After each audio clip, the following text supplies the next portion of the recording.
Let's now start with Serena and Olga. Serena, Olga, the stage is yours.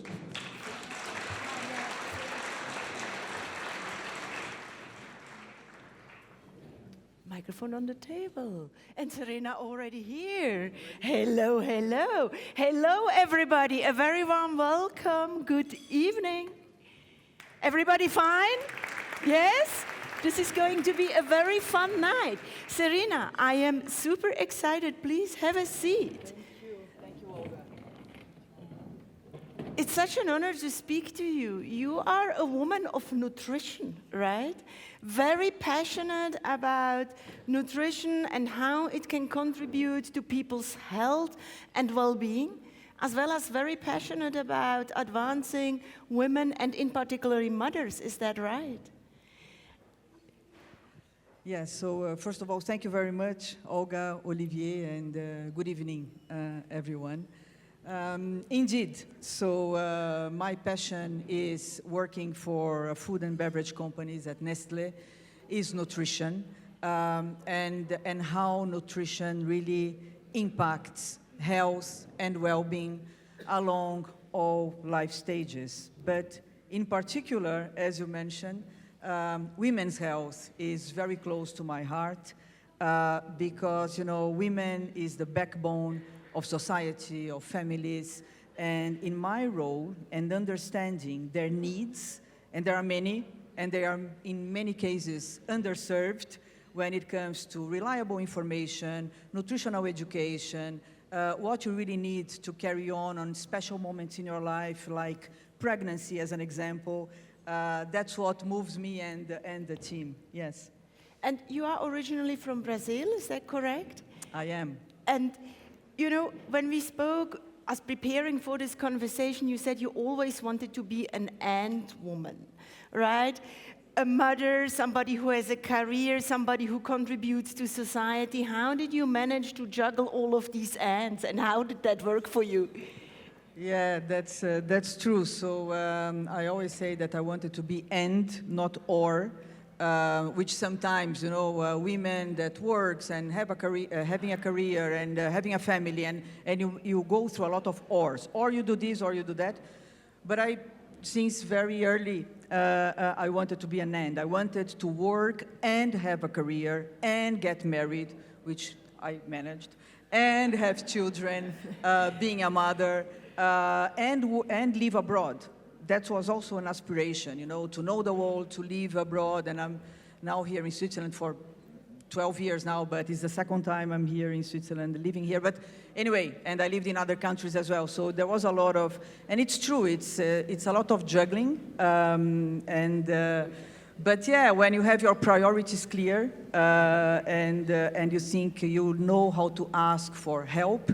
And by the way, women is very, you know, in general, we are very good in finding a net, you know, a support net, networking, being your family, your friends, and that helps to carry on. Yeah. I'm very curious, how did you originally come to this passion for nutrition in your career? How did it all come about? I mean, you could have been anything, and in the end, you ended up being a specialist in this and so passionate about the topic. How did it go about? Yeah, I think it's really because of the impact that nutrition and balanced diets really have in people's lives and well-being. Moreover, today, where the consciousness of what you eat and how you feel is really there, right? So that was not the case 20 years ago or 15 years ago. Now, more and more, this consciousness on how nutrition impacts your health is out there.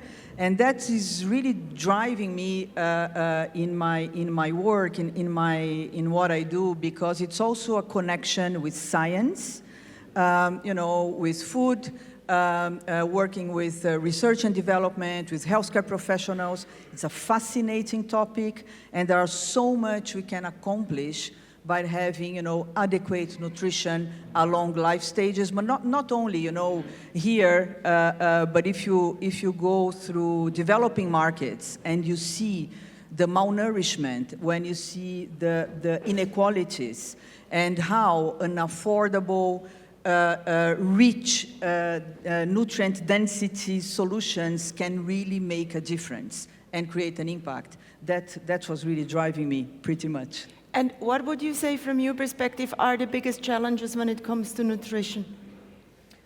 I think the biggest challenges are mostly two. One is reliable information, meaning what to trust, what to choose, how to have a balanced diet, how to make it individualized. So this is one challenge. So I think it's about reliable information, reliable education. And the second one is not the case too much here in Switzerland, but when you go in developing markets like my home country in Brazil, when sometimes, a family or a mother, you have to choose between buying, milk or buying a pair of shoes. That's the type of trade-off sometimes you have to make, is affordability. And how really to make an impact with affordable solutions that have great quality, that are nutrient dense and can make a difference. Now, you work in this field every day. Is there any innovation you would like to share that you are most excited about that would help to address these challenges? Yeah, so coming back to women's health, which I found super important, especially during pregnancy, that's where our team is really focusing on. We are driving a fantastic pipeline of solutions to help pregnant women to go through before they get pregnant. So we just launched a product to help in fertility, women's fertility.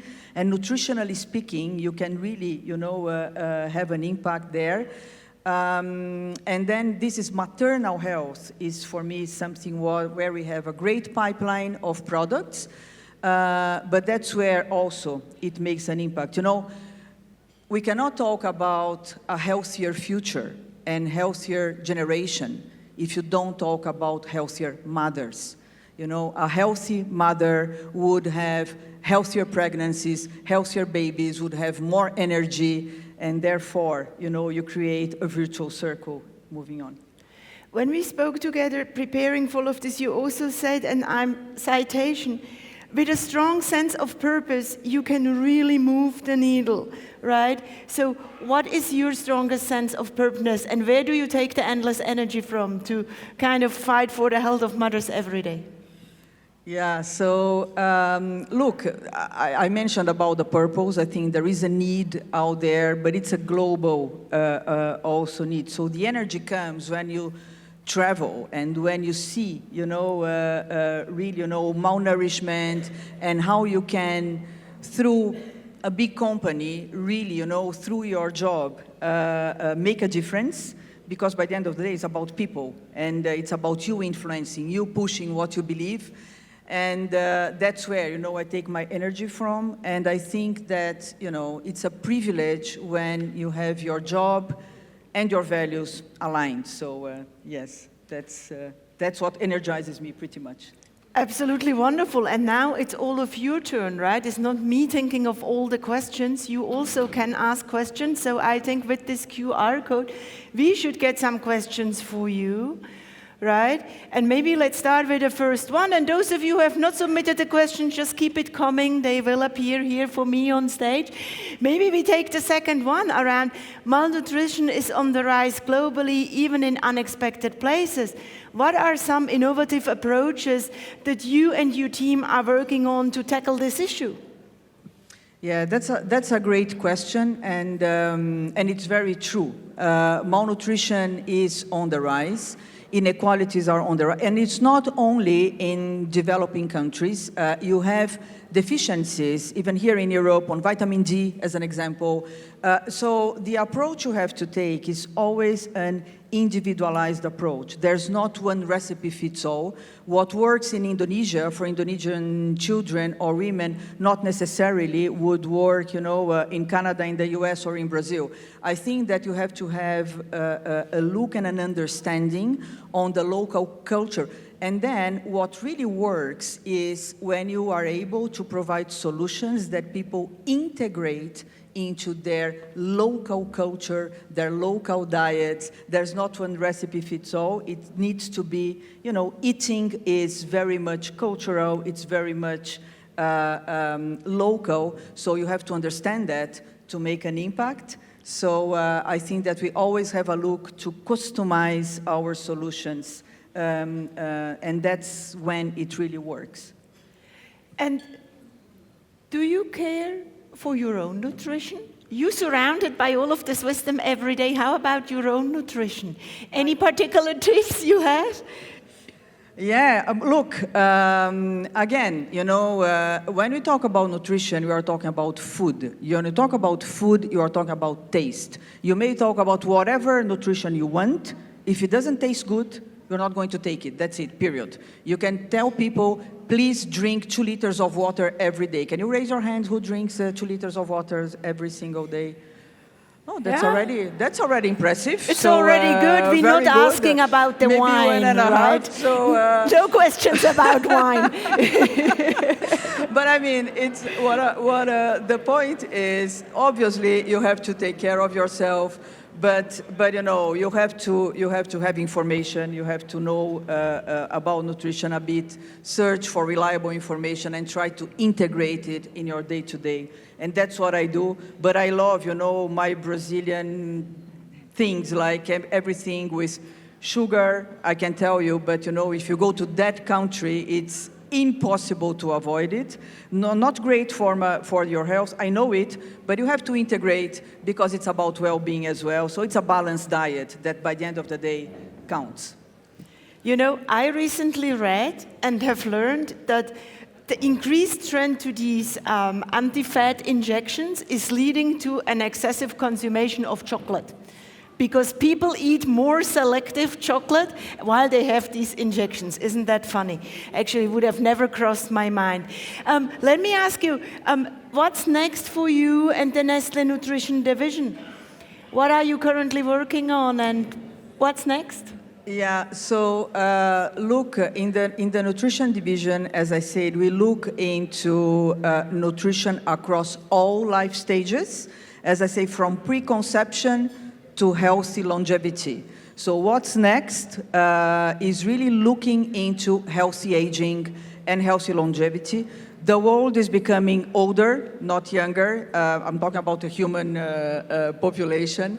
And also, you know, moreover, after 50 years old onwards, an adequate intake of a balanced diet, nutrition, proteins, hydration makes a big difference in terms of your well-being and how you feel. So that's an area that I am pretty much focusing now. When it comes to women, it's menopause.